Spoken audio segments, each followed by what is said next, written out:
Welcome back to my YouTube channel, Sir Abhishek Barman. Today's topic is My Last Duchess. This poem is one of the most popular poems in English literature. It was first published in the dramatic lyrics in the year of 1842, and then it was changed into the present title, that is My Last Duchess Ferrara, in the year of 1849 by Robert Browning. Robert Browning was one of the greatest poets of the Victorian age. Now, we know the Victorian age, the reign of Queen Victoria, that is from 1837 to 1901, is regarded as the Victorian age. Victorian age is the age of great change. It is marked as the age of troubled age. Lots of changes were seen in that period. At the time, there was a great conflict between science and religion. Robert Browning is remarkable for his robust and optimistic philosophy, and he is also regarded as the Renaissance spirit. Now, let we know about this poem. This poem is genuine specimen of a dramatic monologue. Let we know what is dramatic monologue, or what are the chief features of a dramatic monologue.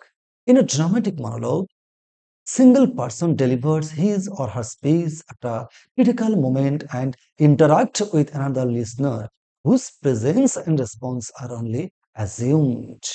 It starts abruptly and ends suddenly. It is not like soliloquy. The listener doesn't respond. The speaker is not the poet but somebody else. Let's start this poem. So let's start the poem. My last Duchess Ferrara.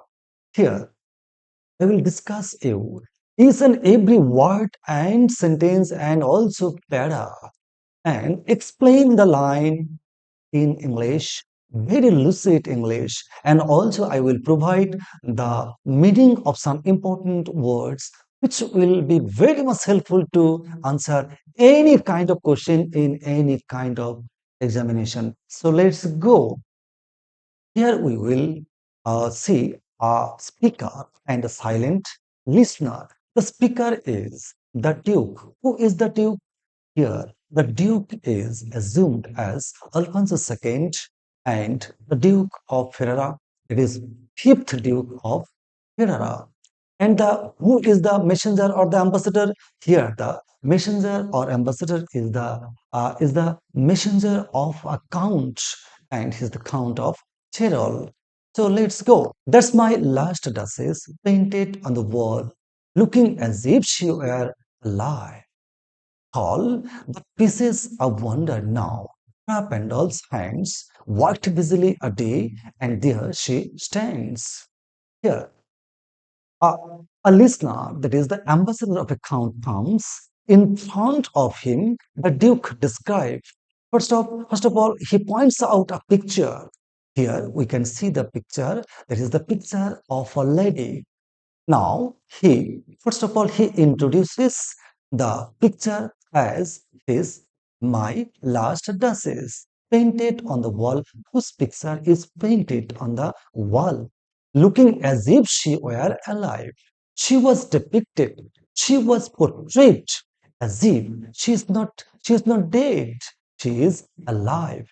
That line also indicates that she is not alive. She was dead. I call that piece a wonder. Now he, that is the Duke, that is the speaker, treated or regarded this picture is a beautiful, is a magnificent specimen, a copy of an arch. Here we know that this age is the Victorian age.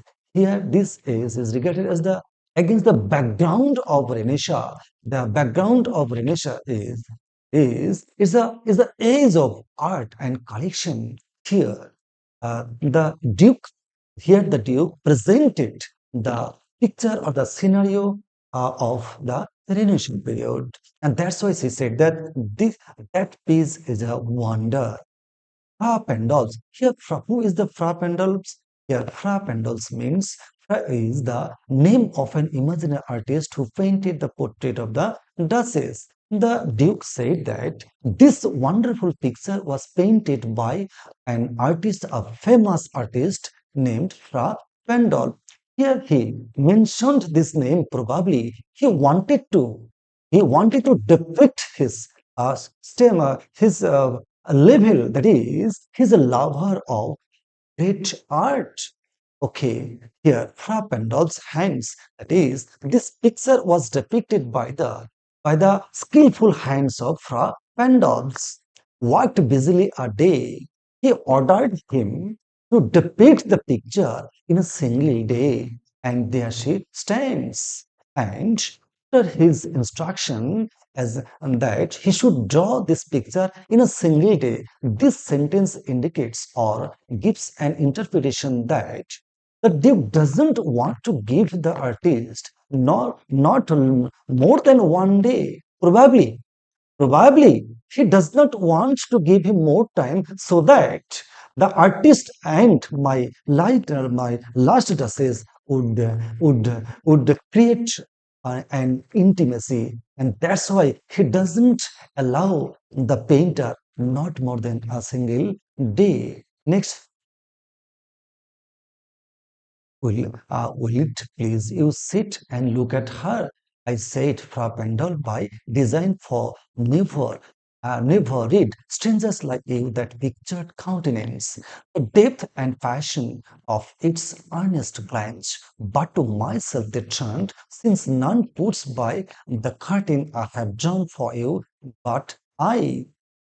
Here, the Duke invited the ambassador and instructed him to please take a seat, and you can see there is a seat. Please take your seat, and once again he explains the picture to the ambassador. The Duke said that Pendle by design means intentionally, that is, Pendles, the great artist, painted the picture. For never read here means examined strangers like you that pictured countenance.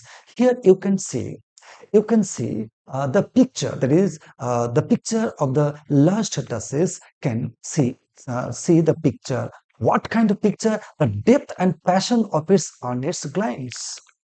uh, the Duke instructed the messenger to see the face of the lady, that there is a deep passion, strong passion, and deep longing, or the amorous look in the face of the lady.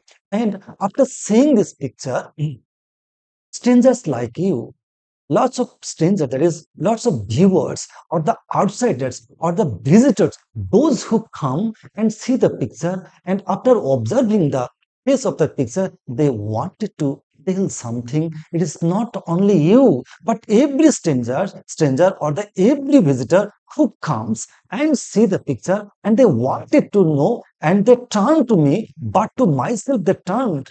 After seeing the picture, after seeing or after observing the deep or the longing or the strong passion on the face of the lady, they turn to me, and they want to see, and they want to say something. Since now puts by the curtain I have drawn for you, but I, yeah, there is a curtain, and that by that curtain I cover the face of the lady.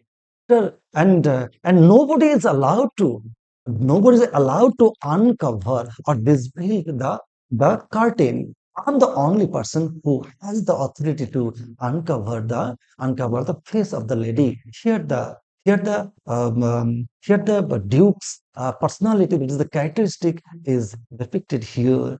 Here he has the commanding power. He enjoys the supreme authority.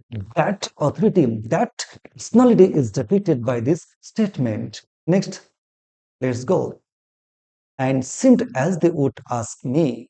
After after seeing the face of the lady, there is a deep longing or deep passion, deep thought, or the blush on the face. And after seeing, they would ask me if they dance. That is, after saying that, peculiar or the strange look, they wanted to tell something me, but they doubts this they had dared to tell me. That is, they did not want that they wanted to learn, but they did not want to tell because they are very much fearful to tell me.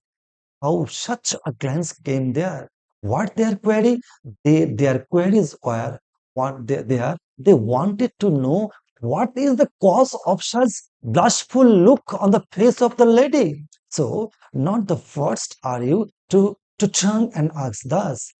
You, the ambassador, you turned to me after seeing and wanted to know me, and this is the query of you, and also the Duke cleared to the ambassador that ambassador is not the only person, the person come who come and seeing this picture, they wanted to know the same query. Sir, it is not her husband's presence only called that spot of joy into the Duchess sick. Perhaps her Pendle's sons to say a mental lapse. Here the Duke said that, addressed the ambassador that, sir, that is, sir. Then the Duke explains the reason of such kind of attitude on the face of the lady. He explains that this is the spot of joy. Spot of joy means brought that blush of joy. You can see the blush of joy on the face of the lady. This the reason of it is not the presence of her husband. That is, it is not that she smiles, she feels blush, not the in the presence of me, that is her husband.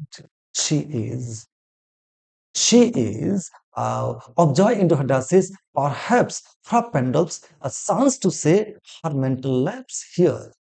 Here, the Duke said that probably Pandolf, that is the artist, wants to say the her mental lapse meant here. Mental means the cloth, that is loose clothes, are lapse, that is covered.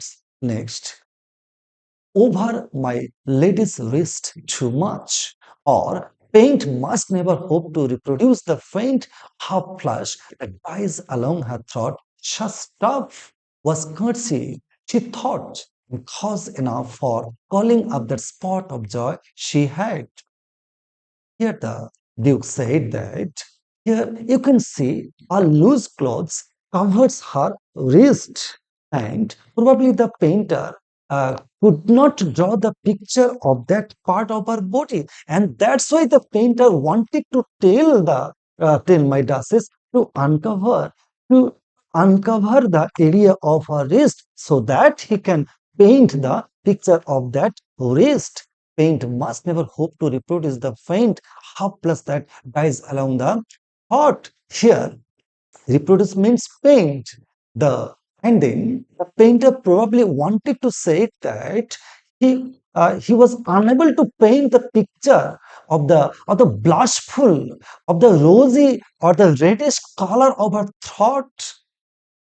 He was unable to paint such stuff. His stuff means such remarks was courtesy. This was courtesy on the part of the painter. Here the painter was not only the plain painter here, a fra Pandov, one kind of religious person who has a courtesy. And as the Duchess was a lady, and that's why he shows his courtesy to the lady, that if she would not uncover the wrist, he would be unable to paint the picture of that area, and that's why he wanted to tell that he was unable to paint the blushful picture along her throat. Here dies along her throat. Another implication is here there. The glow of the setting sun, or the that before the setting sun glow, is very much temporary, very little time it would exist, and as it vanishes quickly, and that's why he was unable to depict or reproduce the picture of the lady's thought. here and cause enough for calling up the spot of joy. Spot of joy. Here the poet, here the Duke wanted to tell that the spot of joy, the joyful blush, is always on the face of her lady. It is not that you can think that probably the cause of her blush was the presence of her husband. Here the Duke clarifies clearly that no, sir, it was not only the presence of himself. Next, she had a heart. How shall I say? Too soon made glad, too easily impressed. She liked whatever she looked on, and her looks went everywhere. Sir, it is all one. My fever at her breast, the dripping, the delight in the west. Then then the speaker continues his description or explanation regarding the look of the lady. Then he said that a heart, how shall I say? Here the Duke complains that the lady possessed such kind of heart. I can't say that it's a pure heart. How? Because too soon made glad. She was such kind of lady. She was easily glad. How too easily impressed. What she liked whatever she looked on, and her looks went everywhere. That is, the Duke here complained that the lady possessed such kind of heart, and that heart is pleased, is satisfied, whatever she looks, and wherever she goes, everything impresses her heart. Such heart can I treat as a pure heart? And that's why he said that a heart, how shall I say heart? That it is all one. My favor at her breast, at her breast. It is not that. It is not that her the cause of her satisfaction or impression. It is not that. I'm her husband. I I give her a precious gift to be worn on her breast. It is not that it only pleases her. The drooping of the daylight in the west. She is pleased. She looks pleased after seeing the fading light during the dawn. That is before the setting of the sun. There is a temporary light. That light also impresses her heart. Next, the bough of cerise, some officious fool broke in the orchard for her. The white mule she rode with round the terrace, all an ease, with jaw from her alike the approaching space, or blush at least. She thanked men good, but thanked somehow, I know not how, as if she ranked. Here, here the Duke also complained by saying that her heart was so much easily pleased that whenever someone gives him some cereals from the orchard, given by some officious fool. Officious fools means a fool, a fool who is ready to pay unwanted services. There is the lower worker or the employees of the who may works in the garden of the Duke, who will give a bunch of cherry that would impress the heart of the lady. Broke the orchard for her. That is, after breaking the bunch of the cherries by some officer's fool and give to the lady would be pleased by him. The white mule she rode around the terrace. Somebody would ride her around the palace. That would also attract her attention or cause of satisfaction. All and ease would draw from her alike the approving speech here. Approving speech means words of appreciation. That is, those who Those who showers by a little appreciation, that would also attract her attention. That is another way she was pleased by that.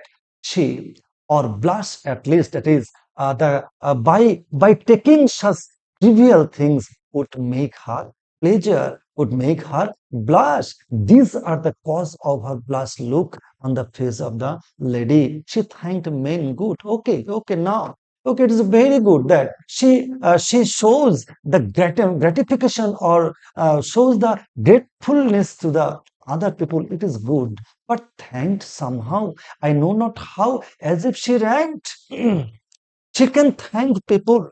Okay, she can show her gratitude to the people, those who give him her something. Okay, it's nice. How can she level? How can she level she and me? Next, my gift of 900 years old name with anybody's gift. Who'd stoop to blame this sort of trifling? Even had you skill in space, which I have not, to make your will quite clear to stars and warn and say, does this or that in you disgust me? Here you miss.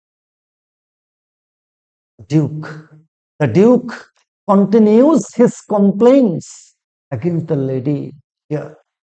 Here, his last Duchess thanked everyone who gives some trivial things. It is okay, fine, and fantastic. But the main complaints to the from the part of the Duke that how can she rank or how can she level the gift given by him? That is, he is a family member of 900 years aristocracy.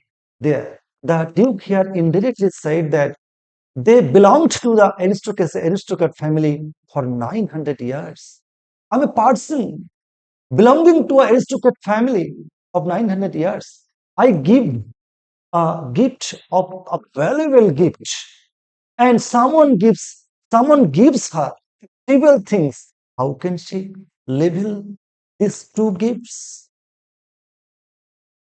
Who would stoop to blame this sort of trifling? Now the Duke here said that this is very much a wrong part, wrong work, or wrong attitude of the lady.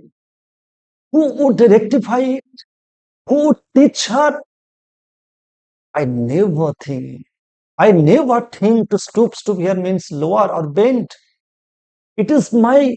It is unbelievable to take an initiative to stoop or teach some trifling teaching, even had you skill in space which I have not, to make your will quite clear to such and one and say, does this or that in you disgust me? Here you miss.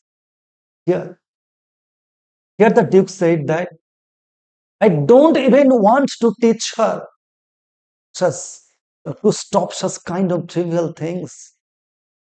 I had the power, I had the ability, I have the space to tell something, but I didn't ever take some any least amount of initiative to teach. And by seeing this, by observing this disgusting behavior, that disgust me. Disgust here means highly displeased. That is her attitude, her behavior, and her doings. Everything tremendously displeased me here. You miss or there exceed the mark. And if she let herself be listened so, nor plainly said her words to yours, forsooth, and made excuse, even then would be some stooping, and I choose never to stoop. Oh, sir, she smiled, no doubt, whenever I passed her, but who passed without? Here, the Duke said that, or there exceed the mark. This kind of misbehavior or mischiefs or the wrongdoings crosses the limit. And if she let herself be listened so, nor plainly said her words to yours, if you and if If I would take some any initiative to teach her, she would forsooth and made excuse. She would, she would, she would justify her conduct. Maybe I would teach something or accuse, I would accuse such misdoings to her. It might be happen to her part that she might give some excuse. She may say her behavior was correct. She may justify her behavior, that is, I'm a lady, I have some own right, that's why what I'm doing is completely right. And that's why the duke did not ever take any steps to teach her. This was the this was the picture of egotism and arrogance of the Duke of the Renaissance period. Even then would be some stooping, and I chose never to stoop, and that's why I never thought any kind of thought to stoop. That is, I never thought any kind of giving her any teaching. Oh, sir, she smiled. Yes, she smiled every time. You can see till now the smiling face, the blushful face on her face on the picture. She smiled, no doubt. Undoubtedly, she is a smiling face. She smiles whenever I passed her, whenever I crosses the picture, or whenever I crosses in front of her. She smiled pleasantly. It is not that I am the only person for she smiled, but who passed without? Those who those who passes in front of her, she also smiles in the same way as she smiles to me. Next, much the same smile. This grew. I gave commands. Then all smiles stopped together. There she stands, as if alive. Will it please you rise? We'll meet company below. Then I repeat, the count your master's known munificence is ample warrant that no just pretends. Here, once again, the the Duke said that much the same smile. That is, she smiles, it is correct. There is no complaint to me. But what my complaint is that how can she smiles the same smiles that she shows to me and also says to the other people, those who passes in front of her? Is grew. This just kind of misdoing, just kind of wrong behavior grows, time rolls, and her this kind of behavior continues. I give comments. Then I was tremendously displeased by her behavior. Then I comments, that is, I instructed, I gave order to my people. Then all smiles together. Here, all smiles stopped together. Here indirectly hinted that I instructed to stop such kind of misdoings, that is, her smiles. Altogether, this indirectly hinted that probably she was murdered by the comments of the Duke. There she stands, as if alive. To that, I I called upon her pandals, and after that, we painted this picture.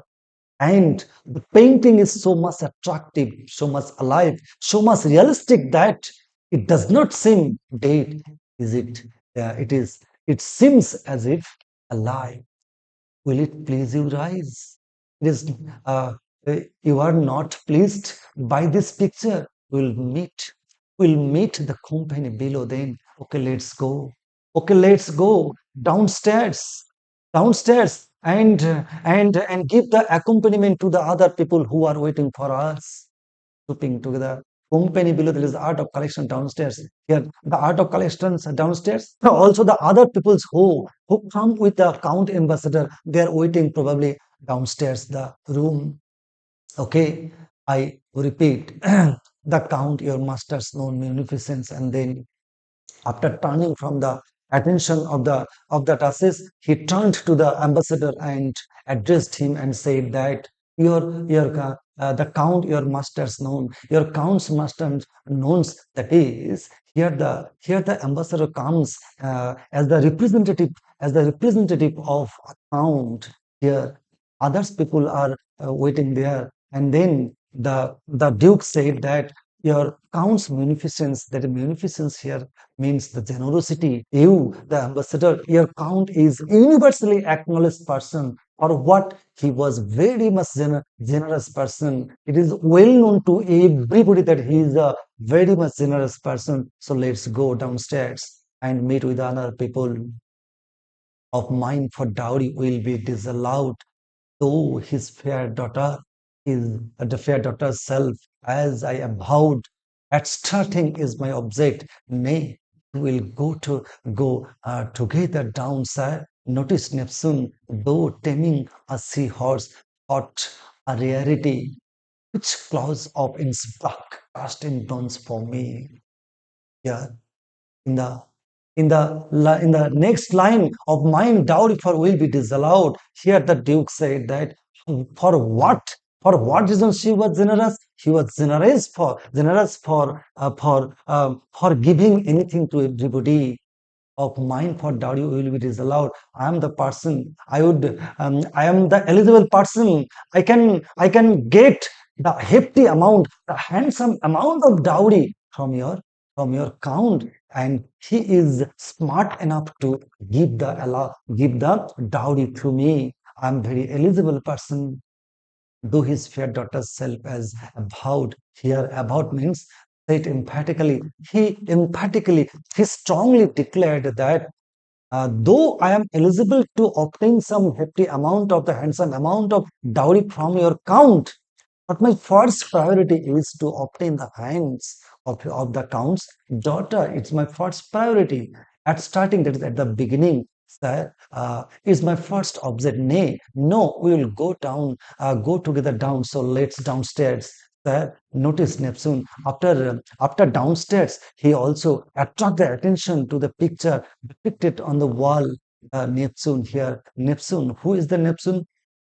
Neptune is the sea god in the classical mythology. Here you can see the Neptune in the painted on the wall, though taming a seahorse, though the Neptune is depicted in the image of uh, a king, is the Neptune taming a seahorse. Here, though thought a rarity means rarest. That is, this picture is the rarest picture. Is a living specimen of my fondness for arts collection. Here, this is a picture. This is the rarest collection. Here, this picture was drawn by Claus of Innsbruck. Here, Claus of Innsbruck also another imaginary painter sculptor. Here we know that Innsbruck in Austria was famous for its bronze work. Here the Duke said wanted to impress the count, impress the ambassador through whom he wanted to actually arrest or impress the count, whose daughter he is going to marry. That this is the picture drawn by the famous sculptor or painter comes from Austria or Innsbruck. Here, indirectly he hinted and the picture that here you can see the Neptune taming the seahorse here. This is my philosophy. I like this picture. That is, the Duke here wanted to image himself as the Neptune, and he also wanted to depict the here. He wanted to image the picture of his last duchess as the seahorse, and not only that, but also he wanted to image or paint the picture that he wanted to he wanted to receive the next or the upcoming wife like the seahorse, and whom he would aim like the Neptune. This is what the poem I'm going through to you, and by this analysis would be very very helpful to you to answer any kind of questions from any kind of exams. This is the picture here. The poet depicted the Renaissance picture here. The picture of Renaissance, we know that the egotism, the cunning, the very much selfish, self-centered picture was depicted indirectly, and also the irony of that behavior is depicted by the characteristic of the Duke. This is all. Next, the short questions answer and the multiple choice questions answers will be available in ample measure in this channel, Sir Abhishek Barman, in the next class, that is next Sunday. Goodbye.